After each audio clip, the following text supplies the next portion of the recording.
So, who is your favorite fictional villain? Is it a filthy rich capitalist with an axe to grind against the main hero like a Lex Luthor? Is it an all-powerful super being who commits their evil acts out of a sense of apathy or superiority towards others like Meruem from Hunter x Hunter? Maybe you like when the villain also happens to be the protagonist and makes you question your own morality like Eren Yeager or Light Yagami. Maybe you like the completely irredeemable psychopath who brings chaos and destruction everywhere they go just for the sheer love of evil. Like him. Some villains are sympathetic figures. Some are just meant to be seen as pure evil. But the best villains to me have always been the ones who can perfectly toe that very delicate line of doing horrible things in a very likable way. The characters you hate to love or love to hate. A good or bad villain can often make or break a great story. So when I thought about an amazing story like Avatar: The Last Airbender, naturally I thought of the best villain in that show. Princess motherfucking Azula.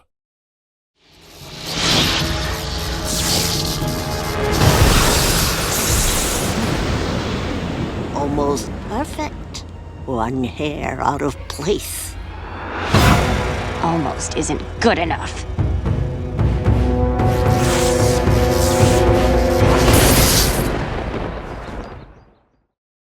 But when the topic of Azula comes up, I think the easiest thing to discuss is how ruthless and cold-hearted she was, because, yeah, she was pretty cold-hearted and ruthless. But this video isn't about how great of a villain Princess Azula is. It's about how, out of all of the very tragic characters in Avatar: The Last Airbender's main cast, I believe Azula is the most tragic figure of them all. Many people hold the belief that Prince Zuko, Azula's brother, has one of, if not the best redemption arcs ever depicted in media. I am definitely inclined to agree with that statement because, yeah, this man Zuko is an entirely different person by the end of the show than he was at the start, and it takes damn near the entire story for him to get there. But there are many different types of arcs that characters can go through. Zuko's is an arc of redemption. Aang's is the arc of a hero accepting their duty as a savior and then, of course, saving the world. And Azula might be my favorite example of a descent into madness arc. That final scene of Azula at the end of Book 3 where she's been defeated by Zuko and Katara, the moment when she's completely snapped mentally but is physically chained to the gutter, so all she can do is scream and frantically spit fire all over the place as tears stream down her face.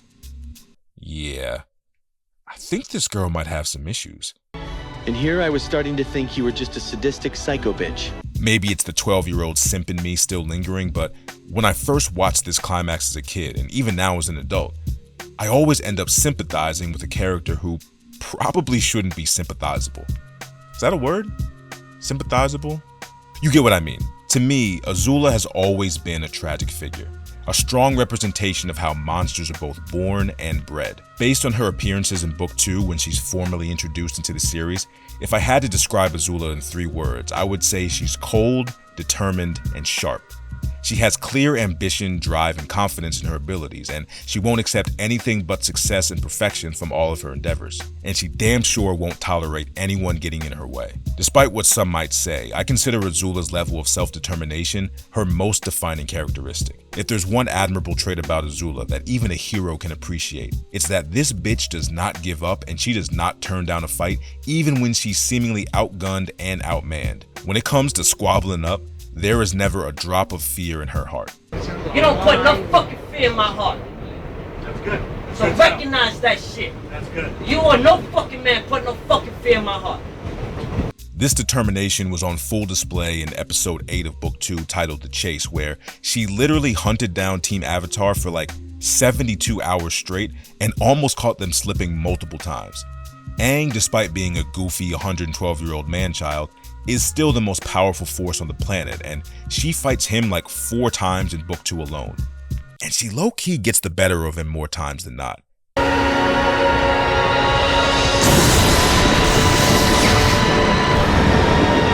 I love the kind of woman that will actually just kill me. Her other core traits that define her at her best all slowly start to dissipate as the show goes on. But one thing she never loses, even when she loses her mind, is that fire inside of her to never stop fighting. The next important characteristic of Azula is her coldness. And a good episode that puts her iconic cold demeanor on full display is, well, I guess it's kind of on full display in every episode. I mean, her sociopathic lack of empathy and care for others was even shown before she spoke a word in the show. Azula is technically introduced in Book 2, but the first time we see her is in a flashback scene from a Book 1 episode called The Storm. And for those of you who may never have caught this, she's the little girl sitting next to Iroh with pure excitement in her eyes as she watches her brother Zuko get half his face melted off by their father in front of thousands of people. Yeah, she definitely has some issues. Nasty bitch. But this coldness carries over to her actual introduction in the opening episode of Book 2, where she's willing to deceive her own uncle and brother to convince them to come back home to the Fire Nation just so that they can be punished for failing to capture the Avatar. It's not just the act of deceiving her own family that shows her coldness, but this monologue she gives the captain of the ship is one of the coldest fucking speeches I have ever heard. You said the tides would not allow us to bring the ship in. Do the tides command this ship? No, princess. And if I were to have you thrown overboard, would the tides think twice about smashing you against the rocky shore? No, princess. Well then, maybe you should worry less about the tides, who've already made up their mind about killing you, and worry more about me, who's still mulling it over. I'll pull us in. I love the kind of woman that will actually just kill me. Her last crucial characteristic is her sharpness. Like many sociopaths, Azula is a perfectionist. She has a very clear picture of how she wants things to be done and how she expects herself and those around her to meet that standard. She very rarely makes mistakes, and when she does, it's less about her making a mistake and more about just being put in an unwinnable situation. Like being cornered by a group of some of the strongest benders to ever walk the face of the earth, and still somehow escaping unscathed. Twice. I mentioned this in my first Avatar video about the Ba Sing Se arc, but Azula literally infiltrates Ba Sing Se, starts a revolution and a coup d'etat within the city's government ranks, then fully conquers the entire city in the span of like 2 or 3 weeks. Damn near single-handedly and with almost no prep time to think over her plan, she accomplishes what 100 years of Fire Nation generations couldn't. Azula is always on point. She's the most capable, competent, and dangerous villain in the show. Even more than her father Ozai, who's supposed to be the real big bad in Book 3. All the heroes and the villains understood that Azula was a constant threat, and it always felt like a dire situation whenever the heroes had to face off against her. And it was these 3 qualities, if you want to call them qualities, that created the aura of Azula. But all of that aura that was built up in Book 2 would slowly fall apart in Book 3.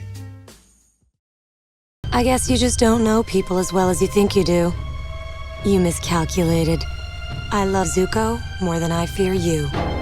No, you miscalculated! You should have feared me more!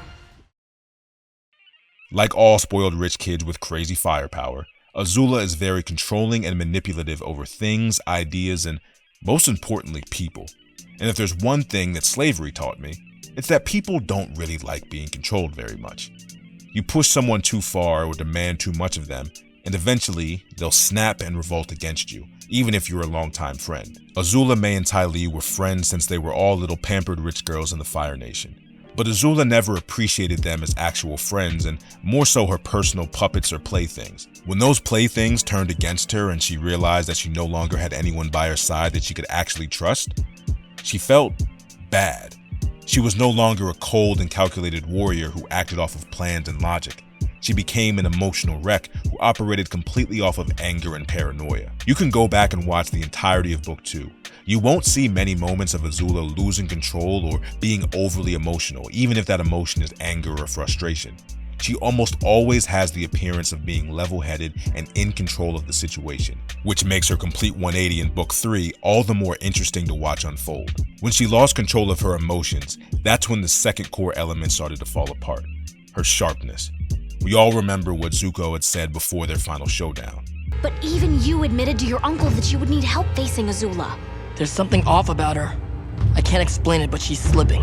And if that wasn't enough, everything about the way she fought Zuko was completely different from how she had fought everyone in the show before that. She was wild, erratic, all over the place, sloppy even.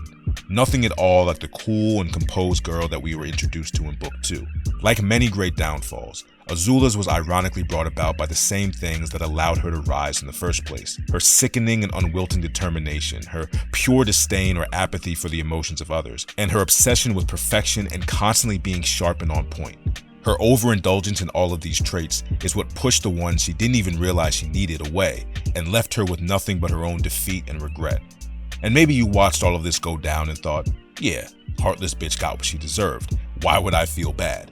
And I definitely get where you're coming from with that opinion, but there is another way to look at it, and it all stems from her childhood. All your life you've used fear to control people, like your friends May and Ty Lee. Well, what choice do I have? Trust is for fools. Fear is the only reliable way. Even you fear me. No, I love you, Azula. I do.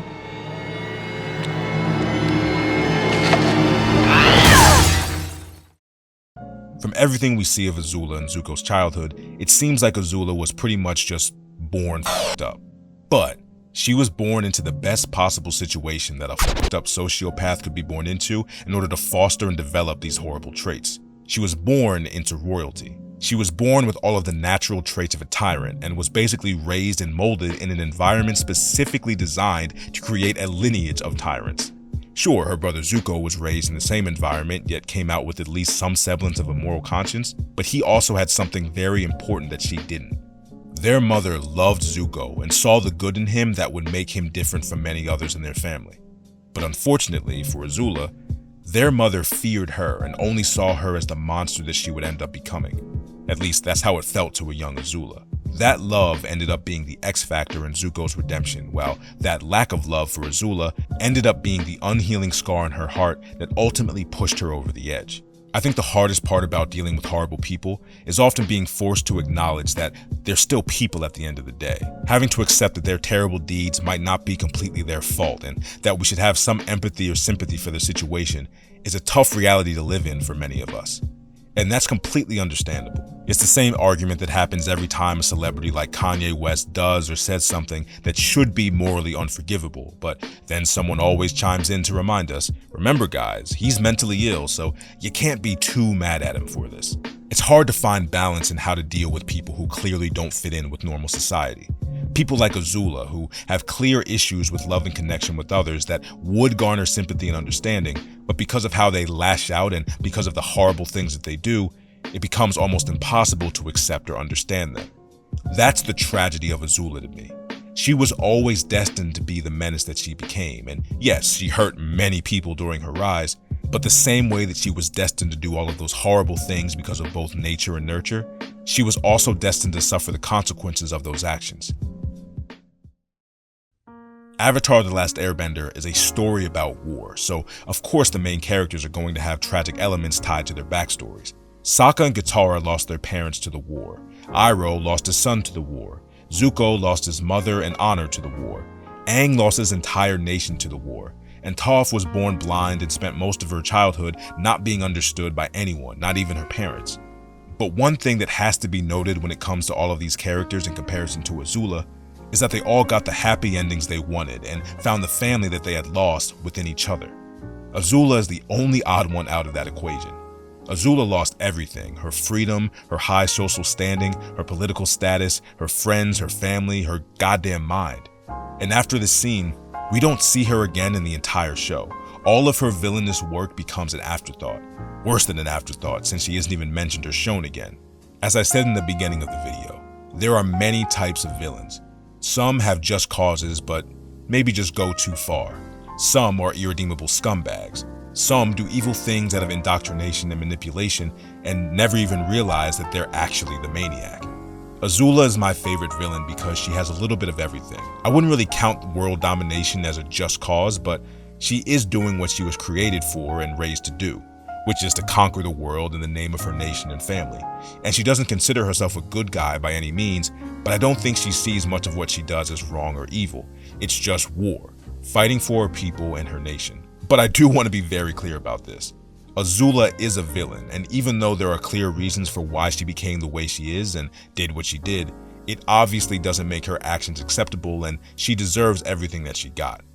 But at the end of the day, no matter how bad of a person she was, I just can't help but feel bad for her and anyone else that's never truly known love and compassion in their lives and remained lonely and isolated while fooling themselves into thinking everyone else was living wrong. I'm probably just biased because, as you know, I love the kind of woman that will actually just kill me.